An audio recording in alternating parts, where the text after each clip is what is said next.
नमस्कार, मैं हूं आरती और आप देख रहे हैं लाइव न्यूज। झारखंड में बीजेपी एनडीए गठबंधन हार गया है, लेकिन गठबंधन के नेता अभी भी अपने उन्हीं मुद्दों पर कायम दिख रहे हैं जिन मुद्दों को उन्होंने अपने चुनावी कैंपेन के दौरान बहुत ही मुखरता से उठाया था। हालांकि झारखंड के विधानसभा चुनाव में जनता ने उनके इन मुद्दों को पूरी तरह से नकार दिया, लेकिन फिर भी एनडीए के नेता अभी तक वही राग आलाप रहे हैं। बांग्लादेशी घुसपैठ का मुद्दा एनडीए नेताओं की जुबान पर अभी तक चढ़ा हुआ है।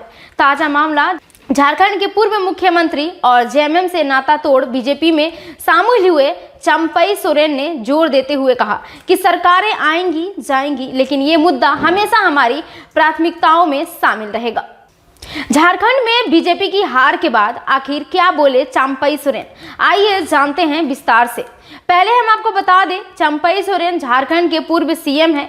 वह 2 फरवरी 2024 से 3 जुलाई 2024 तक यानी कि 5 महीने झारखंड के मुख्यमंत्री रहे। हेमंत सोरेन के जेल से जाने के बाद उन्हें झामुमो की तरफ से सीएम बनाया गया था। बिहार से अलग झारखंड राज्य की मांग के बाद चंपई सोरेन ने शिबू सोरेन के साथ मिलकर आंदोलन में भाग लिया और जल्द ही झारखंड टाइगर के नाम से मशहूर हो गए। उन्होंने सरायकेला सीट से निर्दलीय विधायक बनकर राजनीति में कदम रखा और बाद में झारखंड मुक्ति मोर्चा में शामिल हो गए। जुलाई में चंपई ने सीएम पद से इस्तीफा दे दिया। इसके बाद हेमंत सोरेन फिर से झारखंड के सीएम बन गए। यहां तक कि हेमंत ने चंपई को अपने नए कैबिनेट में जगह भी दी, लेकिन कुछ समय बाद दोनों के रिश्ते में खटास आनी शुरू हो गई। चंपई ने बाद में कैबिनेट मंत्री के पद से इस्तीफा दे दिया। इसके बाद भाजपा में जाकर शामिल हो गए। चंपई सोरेन ने भाजपा के लिए सरायकेला सीट जीती, लेकिन उनका प्रभाव कोल्हान में नहीं दिखा। एनडीए क्षेत्र की 14 में से 11 सीटें हार गई, जिसमें घटसीला, पोटका और जगन्नाथपुर जैसे प्रमुख निर्वाचन क्षेत्र शामिल थे। झारखंड की 81 सदस्यीय विधानसभा के लिए 2 चरणों में हुए चुनाव का परिणाम 23 नवंबर को घोषित हो गया है। इस चुनाव में झामुमो के नेतृत्व वाला इंडिया गठबंधन बीजेपी नीत राष्ट्रीय जनतांत्रिक गठबंधन पर भारी पड़ा।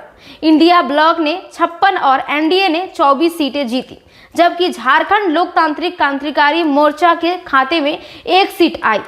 चुनाव से ठीक पहले झामुमो से बगावत करके बीजेपी में शामिल होने वाले पूर्व मुख्यमंत्री चंपई सोरेन का जादू कोल्हान रीजन में नहीं चला। इस रीजन की 14 सीटों में से भाजपा केवल 3 सीटें जीतने में सफल रही, जबकि झामुमो ने 10 और कांग्रेस ने 1 सीट पर कब्जा किया। चुनाव में एनडीए की हार के बाद चंपई सोरेन ने एक्स पर एक पोस्ट में पहली प्रतिक्रिया दी है। उन्होंने लिखा है, जोहार साथियों, जैसे कि हमने पहले भी कहा था, झारखंड में लगातार बढ़ रहे बांग्लादेशी घुसपैठ के खिलाफ हमारा आंदोलन कोई राजनीतिक या चुनावी मुद्दा नहीं है, बल्कि एक सामाजिक अभियान है। हमारा स्पष्ट तौर पर मानना है कि वीरों की इस माटी पर घुसपैठियों को किसी भी प्रकार का संरक्षण नहीं मिलना चाहिए। पाकुड़, साहिबगंज समेत कई जिलों में आदिवासी समाज आज अल्पसंख्यक हो चुका है।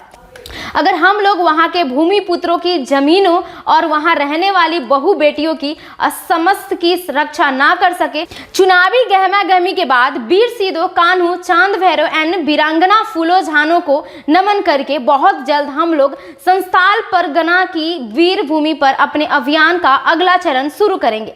सरकारें आएंगी जाएंगी, पार्टियां बनेंगी बिगड़ेंगी, मगर हमारा समाज रहना चाहिए, हमारी आदिवासियत बची रहनी चाहिए, अन्यथा कुछ नहीं बचेगा। इस वीर भूमि से भी एक बार उलगुलान होगा। जय आदिवासी, जय झारखंड। झारखंड में एनडीए का अभियान घुसपैठियों द्वारा राज्य की जनसंख्या को बदलने, आदिवासियों की भूमि और नौकरियां पर कब्जा करने जैसे मुद्दा उठाया गया था। इसके बावजूद अनुसूचित जनजाति के लिए आरक्षित सीटों पर इंडिया गठबंधन को भारी समर्थन मिला।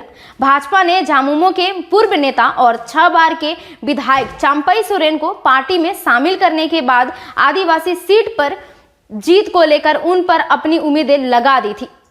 हालांकि चंपई सोरेन ने भाजपा के लिए सरायकेला सीट जीती, लेकिन उनका प्रभाव कोल्हान में नहीं दिखा।